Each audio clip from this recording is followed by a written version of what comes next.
एक छोटे से गांव में गोविंद नाम का एक गरीब किसान रहता था। वह अपने परिवार, पत्नी सीता, बेटा अर्जुन और बेटी गुड़िया के साथ एक मिट्टी की झोपड़ी में रहता था। उसकी जमीन बंजर थी और बारिश भी समय पर नहीं होती थी। लेकिन गोविंद कभी हार नहीं मानता था। हर सुबह सूरज निकलने से पहले वह अपने हल बैल के साथ खेत में जुट जाता और देर रात थका हुआ घर लौटता। उसकी पत्नी सीता खेत का काम भी संभालती और बच्चों को पढ़ाई के लिए प्रेरित करती। गोविंद का सपना था कि उसका बेटा पढ़ लिख कर अफसर बने और बेटी को वह आत्मनिर्भर देखना चाहता था। एक साल गांव में भयंकर सूखा पड़ा। फसल पूरी तरह बर्बाद हो गई। गोविंद के पास अब खाने तक को अन्न नहीं बचा।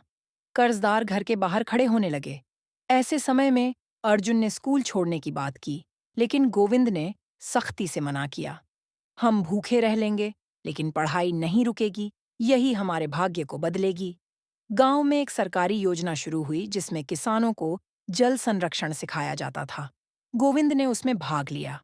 उसने अपने खेत में तालाब बनाया और मल्चिंग तकनीक अपनाई। अगले साल उसकी जमीन पर पहली बार अच्छी फसल हुई। वह इतना कमाया कि अर्जुन की पढ़ाई जारी रह सकी और गुड़िया को सिलाई मशीन दिला सका।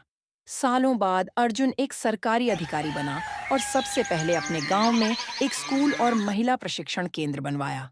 गुड़िया ने गांव की महिलाओं को आत्मनिर्भर बनाना शुरू किया।